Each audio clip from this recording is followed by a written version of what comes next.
Salvação e Serviço, o desafio do Ministério Jovem, Malcolm Allen. Capítulo 5. Motivação histórica. Embora a obra em favor dos jovens não tivesse recebido grande ênfase no início da história de nossa igreja, esses não foram de todo excluídos ou esquecidos. Nos primeiros tempos do movimento adventista, pouco se fez para instruir as crianças nas doutrinas professadas por seus pais. A primeira semente foi plantada no verão de 1852. Germinando e criando raízes, ela desenvolveu-se e se tornou o que agora conhecemos como a obra da Escola Sabatina da Igreja Adventista do Sétimo Dia. Enquanto viajava de carruagem entre Rochester, estado de Nova York, e Bangor, estado do Maine, Tiago White sentiu-se impressionado com a necessidade de um sistema ou plano regular de lições bíblicas especialmente adaptada para os jovens. Depois de almoçar à margem da estrada e enquanto esperava que seus cavalos também comessem e descansassem, ele usou a cesta do almoço como mesa e escreveu as primeiras lições da escola sabatina. É a partir desse ato que podemos traçar a história e o desenvolvimento de um ministério jovem em nossa igreja, o qual continua até hoje. Para colocar essas lições nas mãos dos jovens, uma nova publicação teve início em agosto de 1852, o Instrutor da Juventude. Essa publicação desempenharia um relevante papel no preparo dos jovens e no desenvolvimento de nosso ministério em favor deles. O preço da assinatura? 25 centavos por ano. Parecia elevado para algumas pessoas, mas foram tomadas providências para que as crianças e os jovens pobres a recebessem gratuitamente. Durante os primeiros anos do desenvolvimento de nossa igreja, eram os pequeninos que mais sofriam por falta de lições apropriadas. Assim, a publicação do Instrutor da Juventude, de 1861 e 1862, era o ponto de partida das lições para as crianças, numa série de perguntas sem relação umas com as outras, as quais aparecem sob o título Perguntas para os Pequeninos Estudantes da Bíblia. Foi nessa época crítica do desenvolvimento da obra em favor dos jovens através da escola sabatina que o professor G.H. Bell foi recebido como membro na igreja de Barrow Creek. Durante muitos anos, ele havia sido professor e tinha considerável experiência no trabalho da escola dominical. De imediato, G.H. Bell assumiu a responsabilidade do avanço da incipiente escola sabatina. Em 1869, Bell preparou para o Instrutor da Juventude 2 séries de lições do Antigo Testamento em uma linguagem apropriada para as crianças. Começava com a Semana da Criação e estudos acerca do livro de Daniel, numa abordagem adequada aos jovens.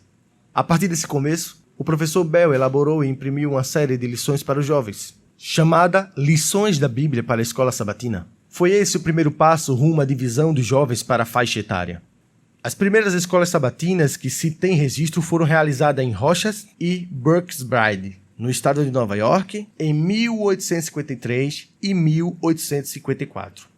John Byton, que mais tarde se tornou o primeiro presidente da Associação Geral, era o líder em Brookside. Essas iniciativas da igreja em favor dos jovens eram realmente escolas sabatinas no verdadeiro sentido. A condição para a pessoa se tornar-se membro dessas classes era baseada na aceitação de sua responsabilidade no sentido de educar e instruir os jovens na palavra de Deus. A motivação básica do ensino era a esperança da aceitação pessoal, por parte dos jovens, das verdades estudadas. O ano de 1870 assinala o momento em que as duas maiores necessidades das escolas foram, ao menos em parte, atendidas. Ou seja, uma forma simples de organização e lições apropriadas para as várias idades. Nos anos subsequentes, formaram-se em quase todas as escolas as classes para jovens, intermediários e primários. Reconhecia-se que deveria haver uma organização mais completa para que se alcançasse maior unidade.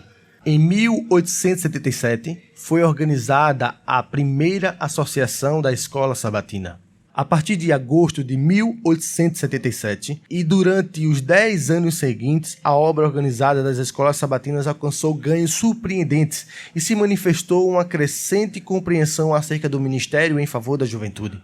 Por ocasião da Assembleia da Associação Geral realizada em Barrow Creek, em 1878, formou-se a Associação das Escolas Sabatinas da Associação Geral.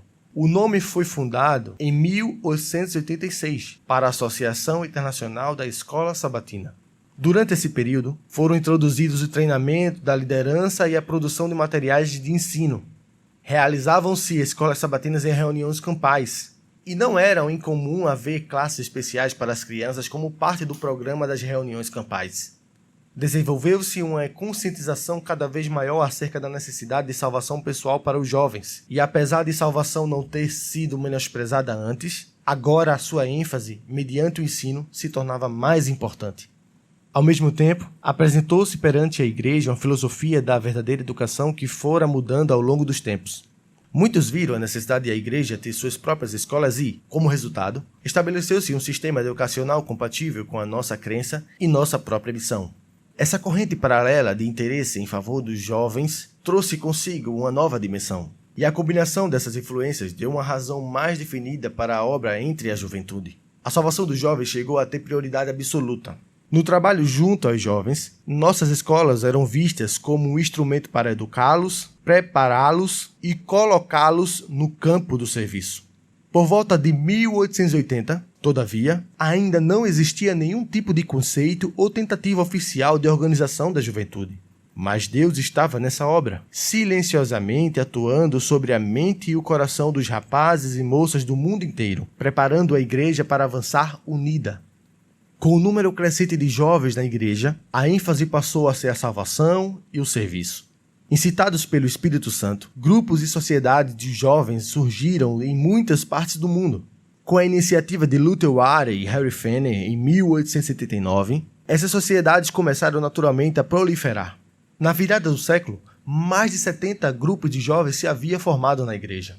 Não havia dúvidas quanto ao objetivo desses grupos. Luther Warren, em seus escritos, conta que ele e Harry Finney fundaram a primeira sociedade de jovens como consequência de uma profunda preocupação quanto à declinante espiritualidade que se manifestava na vida de seus amigos e de muitos outros jovens da igreja. Outra grande razão para a formação dessa primeira sociedade de jovens foi o intenso desejo de trabalhar para o Mestre.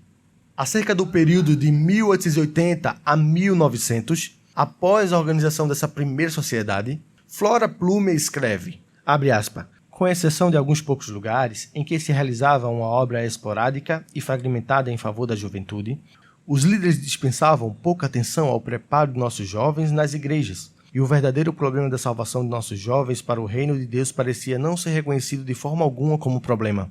Nesse aspecto, assim como em outras questões, o Senhor, por intermédio do Espírito de profecia, apontou a negligência e indicou o remédio. Fecha aspas.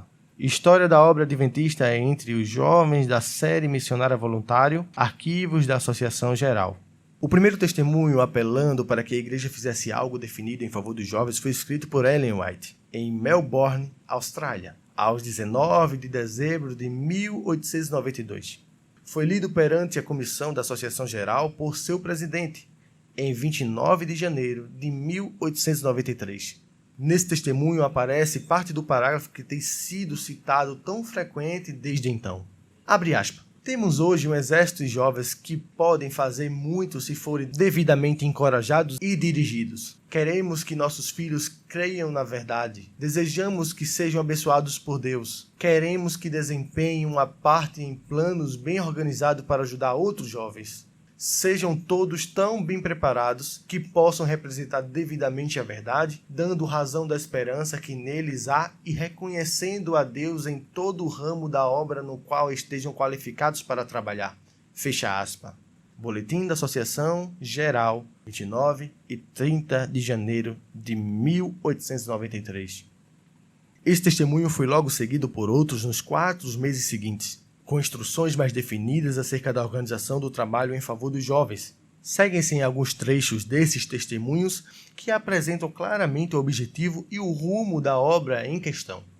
Abre aspas. Moços e moças, não podeis formar grupos e, como soldados de Cristo, alistar-vos para a obra, colocando todo o tato, habilidade e talento a serviço do Mestre, a fim de salvar almas para Ele? Que em cada igreja se formem grupos para realizar esse trabalho. Organização como obreiros, os moços e as moças que realmente amam a Jesus. Não apenas em favor daqueles que professam ser guardadores do sábado, mas também daqueles que não pertencem a esta fé. Fecha aspas. Sinais dos Tempos, Nota dos Tradutores, 29 de maio de 1883.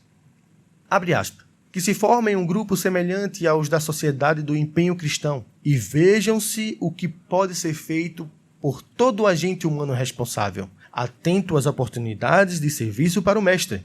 Tem ele uma vinha na qual todos podem realizar bom trabalho. A humanidade sofredora necessita de ajuda em toda parte. Fecha aspas. Trecho de cartas de Ellen White relativas à obra médico-missionária com data de 2 de outubro de 1893. Abre aspas. Mesmo que pastores, evangelistas e professores negligenciem a obra de buscar o perdido, não suceda que as crianças e os jovens negligenciem ser praticantes da palavra. Que moços, moças e crianças saiam a trabalhar em nome de Jesus. Que se unam em torno de algum plano e ordem de ação. Não podeis formar um grupo de obreiros, separar um tempo certo para orar juntos, pedir que o Senhor vos dê sua graça e partir para uma ação unida?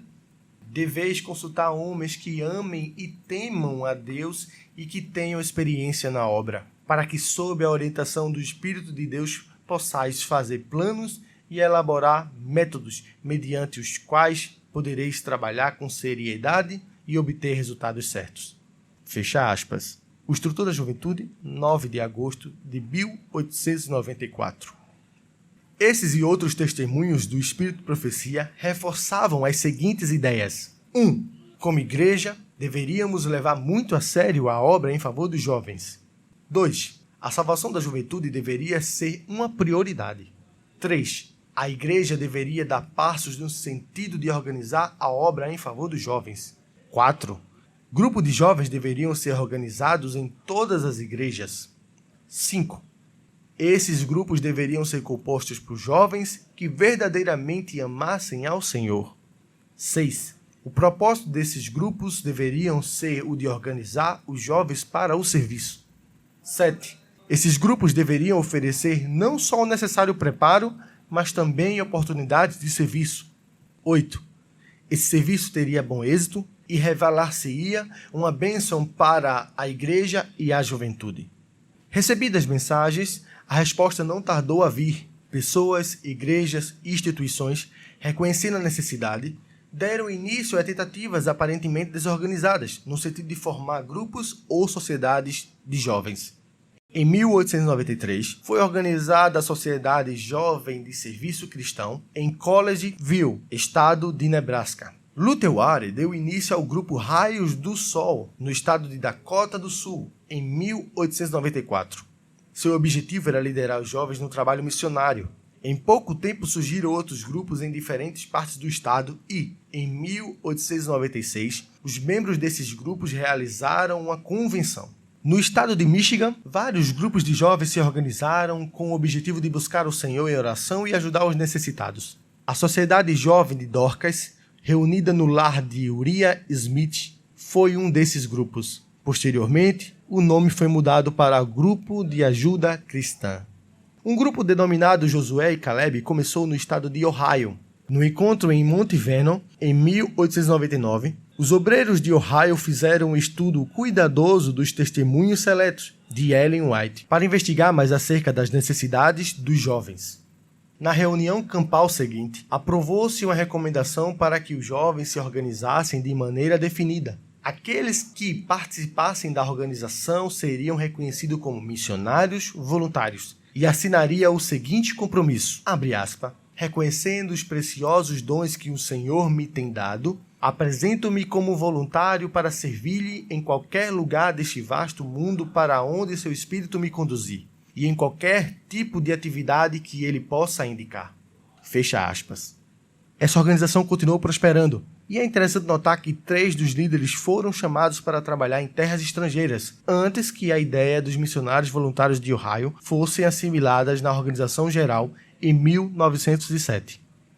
A obra entre os jovens não ficou confinada à América do Norte. Antes da virada do século, aproximadamente 70 grupos ou sociedades se haviam organizado no mundo.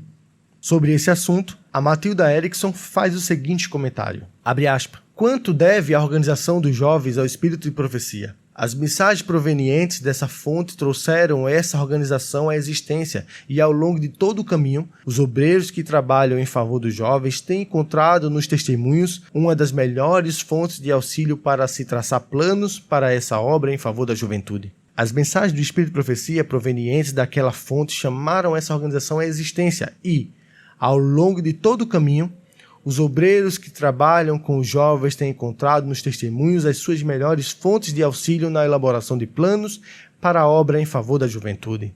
As mensagens do Espírito de Profecia, desde então, têm fornecido a base para o desenvolvimento desse movimento e devem sempre permanecer como parte inseparável da história da obra em favor da juventude. Ao recapitular os esforços pioneiros para termos hoje a organização dos jovens, lembramos-nos da história do movimento adventista. Assim como indivíduos se ergueram para pregar a mensagem do advento em diferentes partes do mundo, assim também as sociedades de jovens começaram a brotar por volta de 1890. Essas sociedades não só atenderam a exigência imediata, mas também apontaram para a necessidade de uma organização geral no trabalho com os jovens. Nasceram espontaneamente a partir de uma carência universal em comum. O mestre havia dado ordens para que se fizesse algo, e a sua palavra não voltaria para ele vazia. Fecha aspas. Matilda Erickson, Os Missionários Voluntários e sua obra.